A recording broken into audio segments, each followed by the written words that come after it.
Douglas Island, Bickford. It is the 13th of September 2022, broadcasting live out of my home, from my hometown, Klamath Falls, Oregon, out of my 105-year-old house here that I bought in May of 21 because I left a toxic relationship.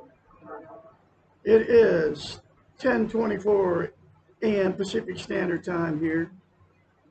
Uh, uh, I am on YouTube and Facebook for absolutely one reason, and that is to help you attain and maintain a healthy mind. I am a self-taught psychiatrist, therapist, and counselor. I am self-taught because I have studied how the brain functions, okay? You don't have to have a college degree to become a psychiatrist. You can teach yourself, okay? The only reason people go to college is so they can get written down on a piece of paper that they have gone through all the classes it takes to uh, become a psychiatrist. And that means taking all the math and the English and the physical education. They call it a rounded education, right? But the main thing they study, uh, the big thing they study is psychology, okay? But to get it, so they can go out and get a job, right? With that college degree, the company that hires them requires them to have a college degree. I cut right to the chase, right? I went right to the meat and studied how the mind works, taught myself. They didn't have colleges, hundreds of years ago, okay? Or, 1,000 years ago, or whatever. Uh, anyway, so you don't have to go to college to learn something. That's the bottom line, okay? So, I am offering service, a free service to therapy counseling sessions as a psychiatrist, therapist, and counselor, 1 hour a week, 4 times a month, to help you attain and maintain a healthy mind. There have been billions, I said billions with a B, folks, that have been emotionally, sexually, and physically abused. I specialize in that because I am a victim, okay? It happened to me when I was a little kid by my parents. And that my whole life I carried that guilt, that shame for, you know, 65 years, okay? Not no more. I learned how to heal myself and fix my unhealthy mind. That's why I can help you, okay? The only way to get a healthy mind uh, is to attain and maintain a thing called self-esteem. What self-esteem is how you feel about yourself inside. It's also known as self-confidence, self-worth, self-love. Uh, think of self-esteem as this. We've all been in romantic relationships. You know that good feeling you have when you first meet that person? You're both walking on cloud nine, you're bragging to all your family, friends, you're never going to separate. Uh, you're telling everybody how great these people are, your soulmates. God got you together on purpose. You know, I've done all this stuff, right? Well, what self-esteem is, that good feeling towards yourself, okay? Dr. Susanna McMahon, 73, lives in Midway, Texas with her husband. Has the real degree, sat in all the classes for 10 years to get a psychology degree, makes her a psychiatrist, formally a psychiatrist so she can get the job and be a psychiatrist, right? And make money at it. Also has a master's in philosophy. She wrote this book in the 90s. It was published in 1992. Every lesson in it talks about how we've been trained and taught not to have a healthy mind, not to have self-esteem. Being a psychiatrist, therapist, and counselor, getting paid big bucks, right? Unlike what I'm going to do for you, it's going to be free of charge. All you're going to have to do is buy this book, and we're going to go through this book together. Anyway, because she's my trainer, uh, thousands of hours, okay, in this one book, okay. I've learned her wisdom. Everything she got in her brain about being a psychiatrist is in this book. Anyway, she's had thousands of clients. She knew nobody was teaching self-esteem, and they still aren't. I'm the absolute only one teaching it. Nobody's teaching it. And every lesson in it talks about how we've been trained and taught not to have self-esteem, like I said, right? So she had to come up with a concept to have her client, tell her clients to do so they give themselves self-esteem. Nobody can give you self-esteem except for you, okay? And here's that very simple concept, which is hard for most. It's called mirror therapy. When you look at yourself in the mirror, you say 4 things. Say, I love you, I love my inner child, I'm worthy to be loved, worthy to love. You say those 4 things to yourself in the mirror, it'll take you less than 10 seconds. I love Douglas Allen Bickford. I love my inner child. I'm worthy to be loved, worthy to love. I am full of goodness. Will give you self-esteem instantaneously. But if you're good-looking, slender, petite, and got lots of ka-ching, money, then you could say, I love Douglas Allen Bickford too. And then you and I can hook up. And then I will be set for life because I'll have married a good-looking, slender, petite woman that has money. Just kidding. Anyway, less than 10 seconds, folks. I'm serious now. Okay. Will change your life.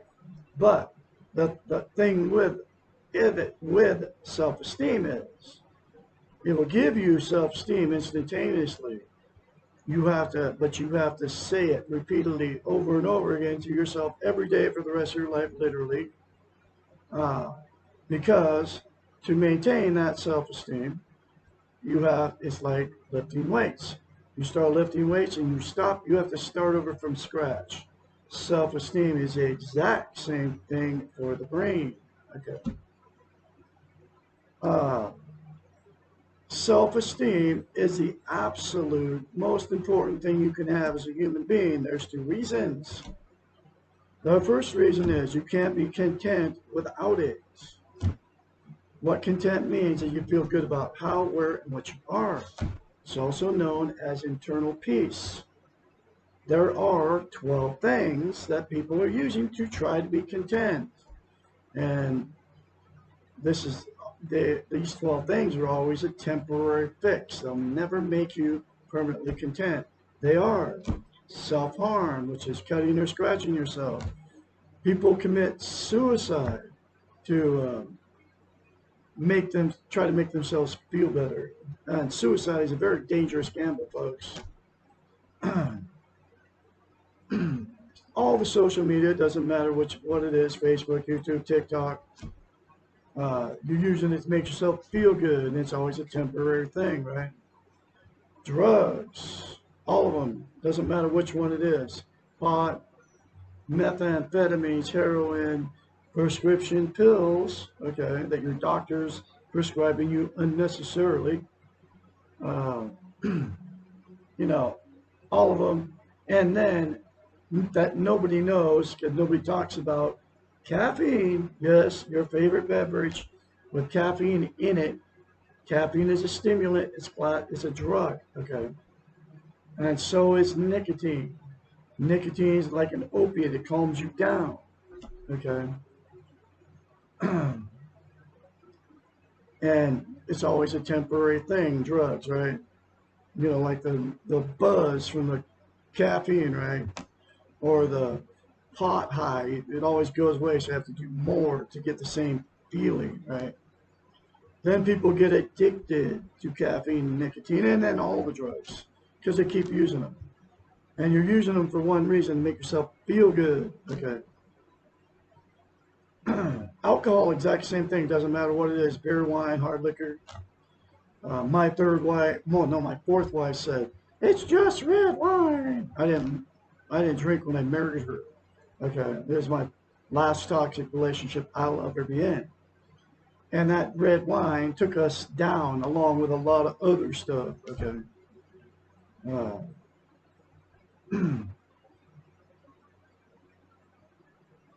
Sex, exact same thing. You have sex, it makes you feel good to have sex. And then as soon as that sex is done, the feel good goes away. So you have to have more sex to feel good. It's always a temporary thing. Okay.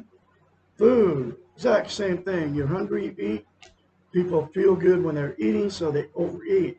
Then they get overweight because they overate. And then they feel terrible about themselves. Okay. Gambling, exact same thing. Feels good to put your money in the machine or play cards at a table, right? Feels good to win, but then when you lose, you feel terrible. Okay.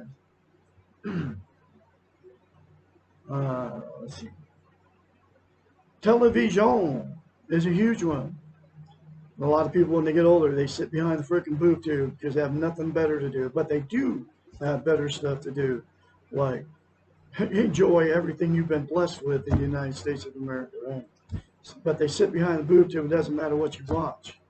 Feels good while you're watching it. As soon as you turn it off, that feel good goes away, right? It's an illusion. Uh, Religion, exact same thing. You go to church, and it doesn't matter which one it is: Muslim, Christian, Seventh-day Adventist, Mormon, Buddhist, uh, Catholic, Christian, Baptist, Church of God, Church of Christ. It feels good to go do all that stuff with all those people that believe like you. Okay, the communion thing, the potluck thing, right?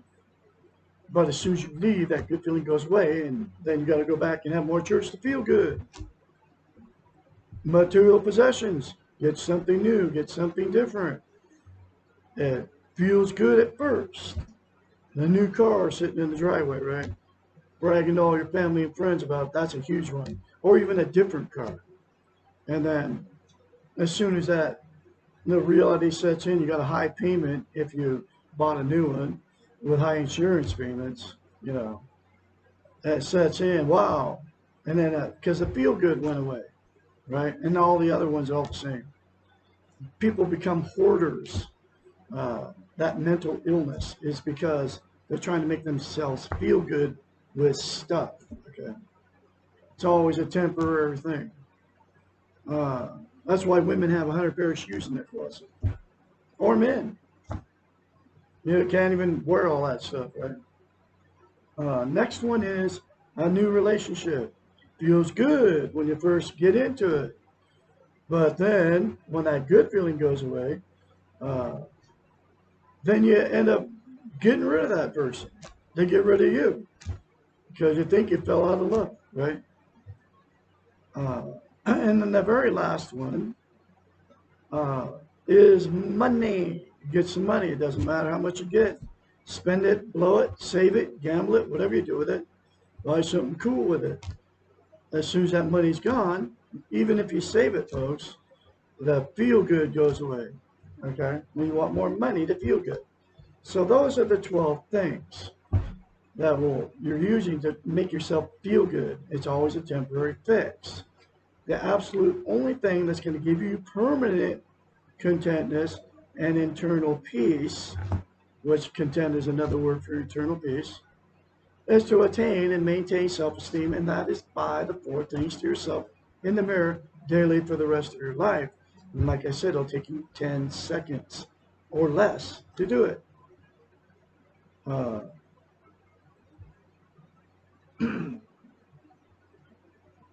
so the next reason that self-esteem is the absolute most important thing you can have as a human being.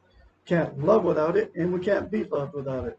So what happens is two people without self-esteem will attract each other. And here's how you tell if you have self-esteem.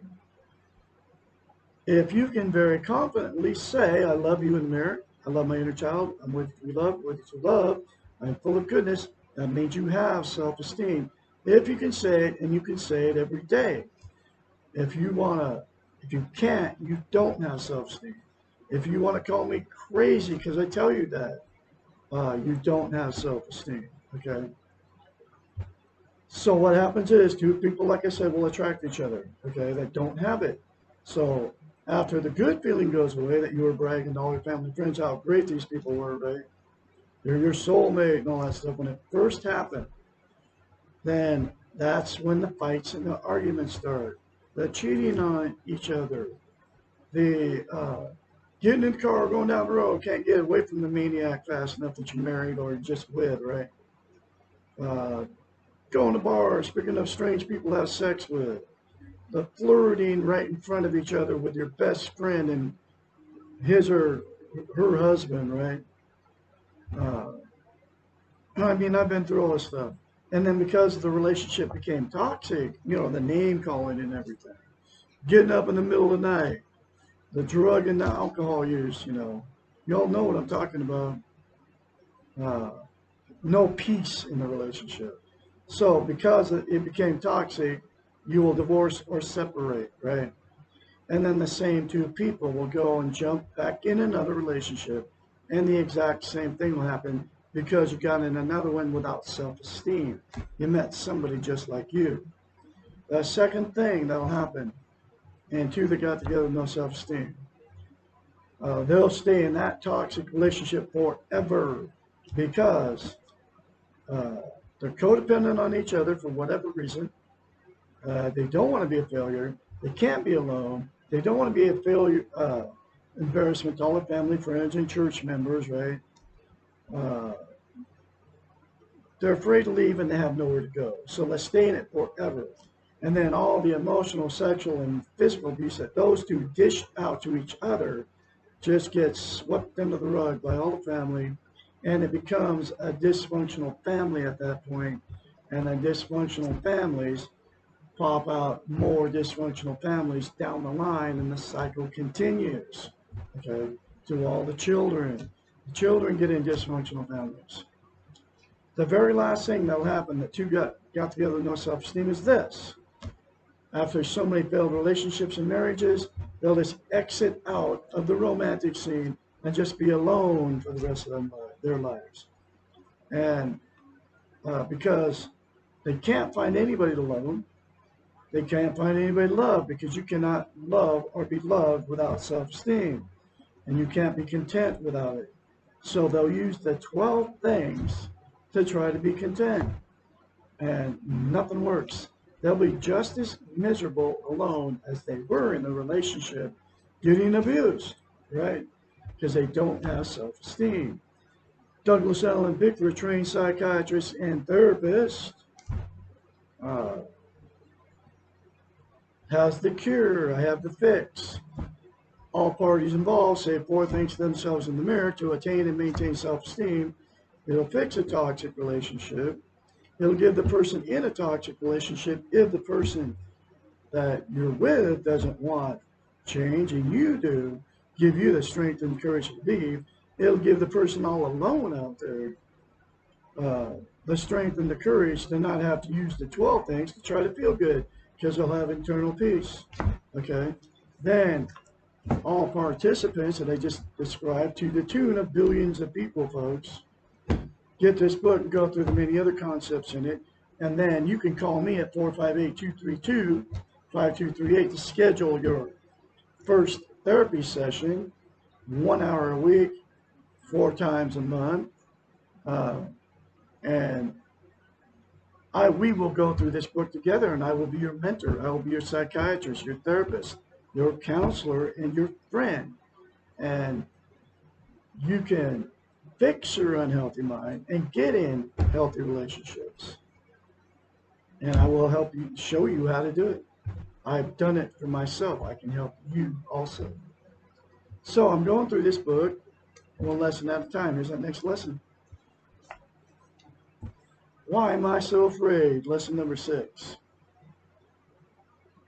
Fear is one of the earliest and most basic emotions. It is necessary for survival of the species and critical for the survival of the infant. The first fear, fear of abandonment, which is inherent in all humans, is realistic, as the infant will not survive if abandoned. If the infant or young child is not abandoned and enough security is provided during the vulnerable childhood, the fear of abandonment will usually diminish. Fear of rejection can be considered to be a component of fear of abandonment. Almost all fears can be related back to the primary fear of non-life or death, which is the outcome of abandonment.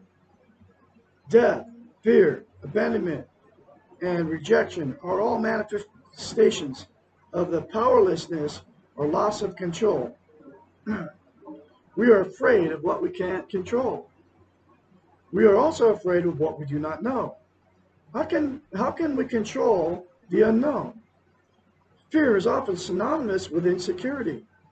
How can we feel secure in a world that is out of our control? How can we not be afraid in a world full of pain? Fear is similar to pain. It is part of life. But fear can result in non-life, a life without risk, explorations, without challenges, without spiritual growth. Fear can produce a vicious circle. Loss of security in the world equals fear. Fear equals insecurity within. Insecurity within equals fear of self. Fear of self equals loss of control. Loss of control equals paralyzing fear. Paralyzing fear equals loss of security in the world. Being afraid of being afraid can produce the exact outcome one was trying to avoid by being afraid in the beginning. Courage is not defined as a lack of fear. Rather, courage means doing something in spite of your fear. It is not courageous to do something that we are not afraid of doing. If we're not afraid and still do it, we are doing the hero's task. Paradoxically, the more we do when we are afraid, the less fear we have. And the less we do with our fear, the more power the fear assumes over us. Being afraid is being human. Being afraid does not mean that you are weak or powerless. Your fear is your feeling. Your behavior determines your character. Acknowledge your fear. Accept it without criticism. Be gentle with yourself because you are afraid, and do what you have to do anyway, knowing that going through the fear is a true act of courage, the way of the hero. And one of our biggest fears, folks, is the fear of death. Whether you want to admit it or not, you have to face that fear. You have to know that death is inevitable, and it is, okay? And this is how I've healed myself, okay? And I can also help you, like I said. I'm going to have another lesson for you tomorrow. Lesson 7, isn't it normal to be insecure, jealous, possessive, depressed, or miserable? You all have a great day out there. I'll be talking to you tomorrow.